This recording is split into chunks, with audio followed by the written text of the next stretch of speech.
Hi guys, so I absolutely love HeroQuest, both the gameplay of it and also all the awesome miniatures that you get with the game. But I only recently got into this, so I'd missed out on playing it back in 1989. But obviously you can get all the original miniatures as STL files and you can download them. I'll leave a link down below guys, these are all from Thingiverse. But yeah, as well as obviously playing the game of HeroQuest, I really fancied making my own little chess set. And as you can see here, it's exactly what I'm doing, and I'm doing the old retro style miniatures just because, well, I absolutely adore how they look. So the first thing I need to do is make the board. I'm going to show you how I made the board and these lovely little chess pieces. So starting off, obviously 3D printing because, well, I absolutely love 3D printing stuff. And you may have seen in one of my recent videos, I 3D printed the whole of the HeroQuest board, and I got all my bits and pieces from Dragon's Rest. Again, I'll leave links down below. So I took some of the files from Dragon's Rest over the floor tiles, converted them a little bit just to what I wanted. And as you can see, yeah, I've got some holes in because, well, I absolutely love magnets. Yeah, magnets are wonderful things. And I want to make it so my chess pieces will stay on the board, even if you knock it, nudge it, or even lift the thing upside down. Yeah, none of the pieces are going to fall off. So this video is sponsored by Frozen, and I was using my Frozen Sonic Mighty 8K resin printer to print everything off, and as you can see, yeah, everything's come out absolutely perfectly. So that's all the bits printed and, well, magnetized, I guess, in kind of a way, and that's a case of sticking them down on a board. So I've got some 3mm MDF which I've cut and glued some little sides on it just so it's not completely flat, and yeah, this is going to make a nice sort of framework for the rest of the tiles, because I also want to have some tiles going around the edge of the board, as well as obviously these tiles, well, on the top. And yeah, it's simply a case of just gluing in position, just using some good old cheap super glue. Takes about 5-10 seconds to dry this stuff, so it is super, but it's the cheaper super of the glues. But say once it's done, yeah, these pieces aren't coming off at all. So sticking them all on, getting to the edge, and yeah, that's why I put the little lines there as well, just to make sure I got them all in the right place. Everything printed out perfectly, and yeah, it's now ready for the side bits. And again, these are from Dragon's Rest. Made a little bit of a change just to the corner bits. Basically just putting two bits together in Tinkercad and yeah, getting some nice corners. And in a case of, again, gluing these bits on. This is where I just love 3D printing stuff because I can make things, well, exact size that I need them. So there we go. Even made a little bit just to go in the middle. So everything's glued down. There are little gaps here and there. And if I painted this, you probably wouldn't see them, but it would be on my mind. So as much as it does take quite a bit of time messing about, going around, filling all the little gaps in, yeah, my little OCD won't let me not do it, because even though you might not see it, I'll know they're there. So good old bit of grout, yeah, squeeze that in, use a little tool, put it in its place, and yeah, the end result is definitely worth doing because it does fill in all the little cracks here and there. Printed off some little HeroQuest signs to go round on each, well, on each side. Again, just to make this board feel more like it is, well, a HeroQuest chessboard and, well, the pieces, which I'll get onto in just a moment. So painting this, yeah, going to keep it fairly simple. Just doing some dry brushing all over. Again, my plan here is to do sort of like 2 shades of grey for the tiles. So this will be the darker grey, and then I'm just going to go over and do a lighter grey on the tiles. Again, so rather than just using black and white, yeah, because these are sort of like more tile looking things, or dungeon tiles, yeah, that's kind of why I wanted to go with, well, a dark grey and, well, a sort of whitish colour. But again, I want to try and keep it feeling the same, so doing the dry brushing, and that's why I painstakingly went through and kept masking off the opposite tiles and dry brushing them. But once that was all done and I removed all the green tape, yeah, I kind of felt it looked a little bit wishy-washy, which isn't what I wanted. So after doing all of that, I then decided, no, I'm just going to go over and paint the tiles. Some are going to be dark grey and some are going to be obviously not quite fully white, but more of a cream. And again, yeah, much happy with that. So quite often when I'm doing things, I have a rough idea of what I'm doing, but then things do change as I go along. When things are made, it's like, yeah, that's not quite how I wanted it. And yeah, sometimes it is worth taking that extra time to do things because, well, especially for me, it would just play on my mind all the time as in why didn't I do this or do that. So yeah, fully painted them, and yeah, love how it came out. And then just with the HeroQuest signs going around the edges, just a case of painting them to look like, well, the HeroQuest logos. So initially painted in white, then went over with a light yellow, and then sort of built up the shading and shadowing around the rest of the HeroQuest sort of logo. And then that's the board pretty much done, and yeah, very pleased with how that's come out. So now on to the little miniatures, and again, all the miniatures you can find on Thingiverse. All you need to do is type in HeroQuest, and yeah, it'll come up with all the old retro style ones. So again, yeah, using my little printer, well, my little printer here, obviously I made a few changes to it, and you would have seen me do this in the past. I've cut off the front of the cover just because, well, I don't have a lot of room where I am. So yeah, I cut off the front of the cover so I could put it on my little shelf and, well, get easy access to the 3D printed stuff. So thank you again to Frozen for sponsoring this video, as it really does mean so much to me, because it means I can keep making wonderful videos and having fun and, well, just generally being a big kid. So yeah, go check out the Frozen range of printers, because I've used many of them and they're all pretty awesome. So that's the board done. Maybe put some struts in underneath just so, well, when you're pushing on the top, it doesn't sort of flex through. Not that it really would unless you really pushed hard. But yeah, there's the board done. Really pleased with how that looks. Now on to the printing of the miniatures. As you can see, yeah, I can print out the whole of one side using my my Sonic Mighty 8K. And yeah, really pleased how these have come out, because again, these have all come out perfectly. So these little miniatures, I've downloaded all the files from HeroQuest for the miniatures I wanted to use, and then I'll put them on these little custom bases that I've made. Again, putting a little hole underneath just because, well, these are obviously going to have magnets in them. Otherwise, it'd be pointless putting the magnets in the board if I was going to put the magnets in the actual pieces. So these have all come out wonderfully. I've rescaled them just a little bit just to make them all sort of fit and work. And yeah, I love how these look. I do like the newer look of the HeroQuest miniatures. But yeah, these old ones, definitely a good old retro sort of look here. And yeah, definitely give me vibes of, well, back in the 80s, which is when I first started playing D&D. So say I'm new to HeroQuest, but not new to sort of the old adventuring and sort of playing of these kind of games, which yeah, I absolutely love.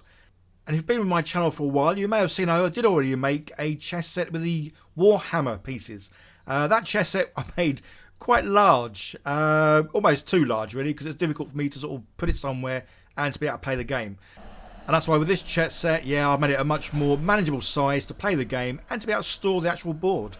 So that's the pieces all done and ready to paint. And something else I've 3D printed recently was some new miniature holders. The ones I had before were pretty good, but these ones are better shape, better design, much more comfortable to hold.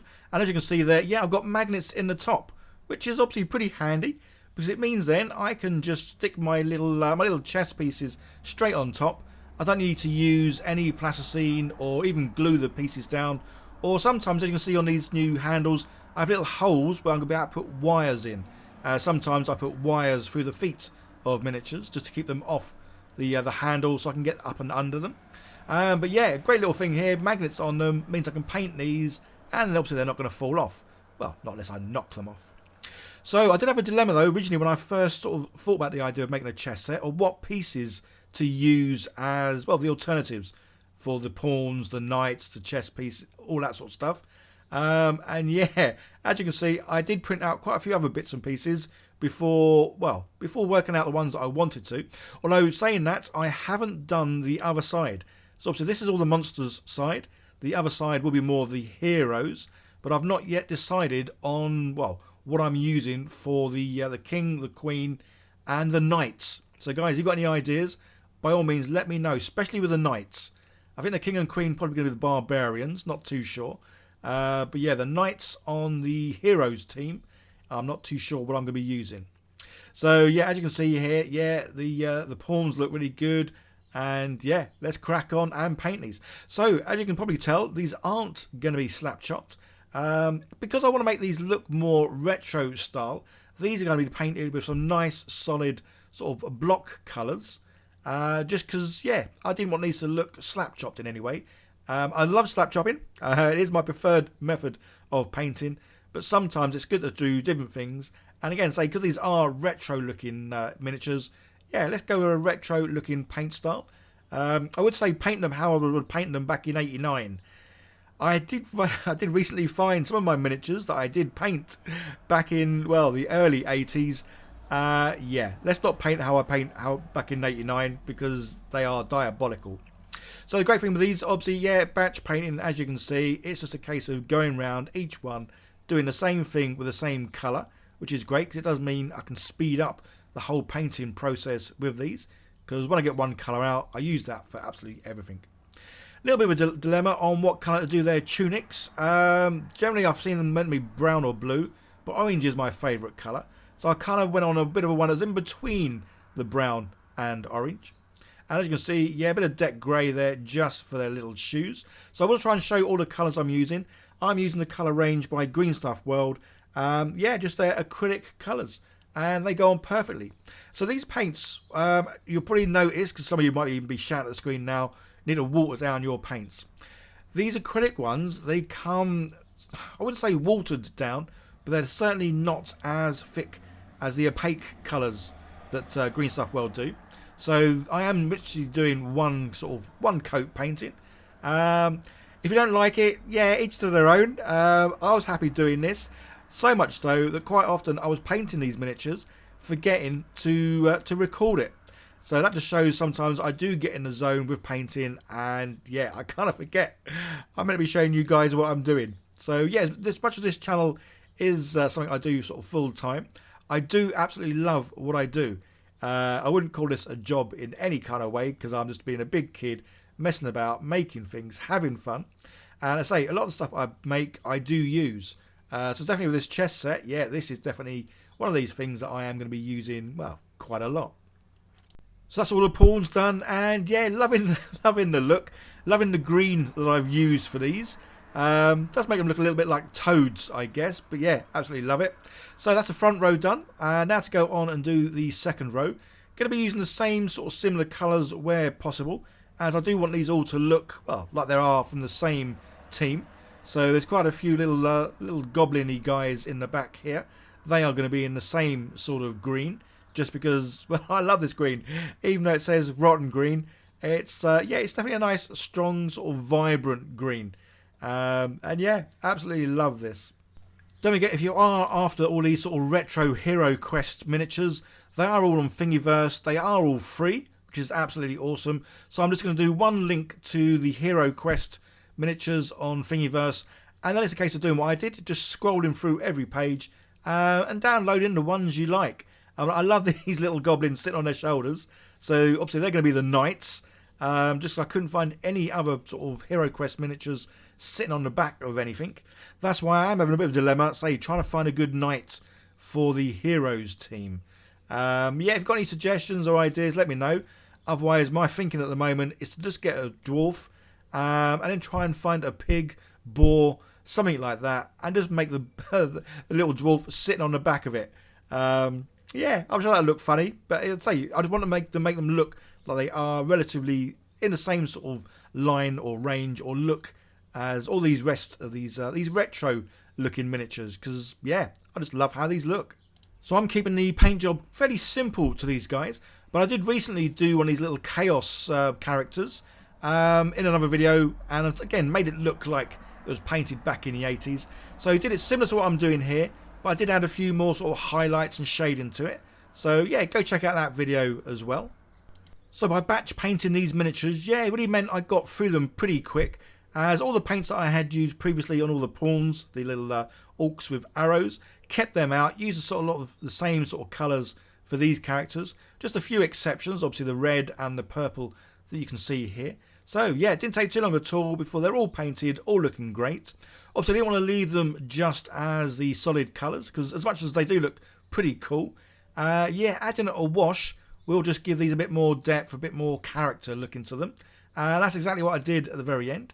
So I used a Vallejo Game Colour wash.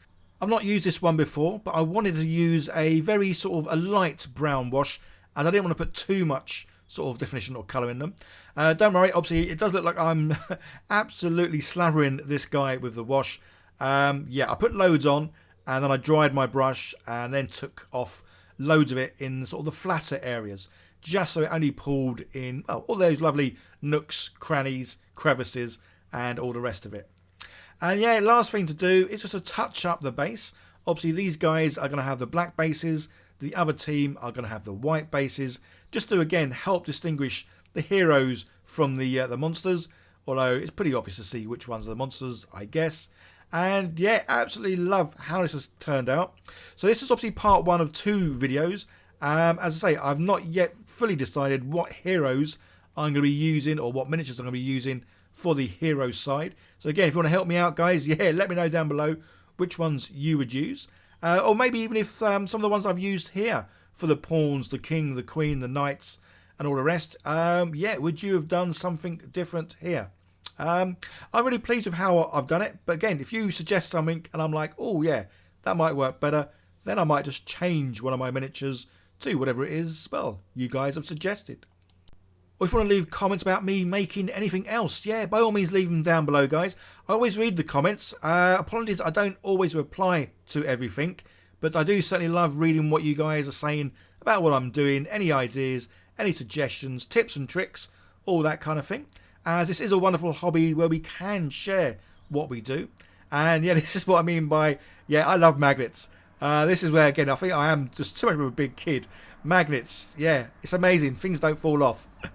But yeah, absolutely love it. And so this little board, yeah, love how it's turned out. So don't forget, check out all the links down below, guys, to everything I use, especially the frozen resin printers, because, well, I think they're amazing. I absolutely love what they can do. Still can't believe that I can 3D print stuff off in my own home. Okay, guys, don't forget to like, share, subscribe, leave comments, all that great stuff. You guys all take care, and I'll see you very soon. And don't forget, part 2 of this video coming out, well, when I've made it. Bye now.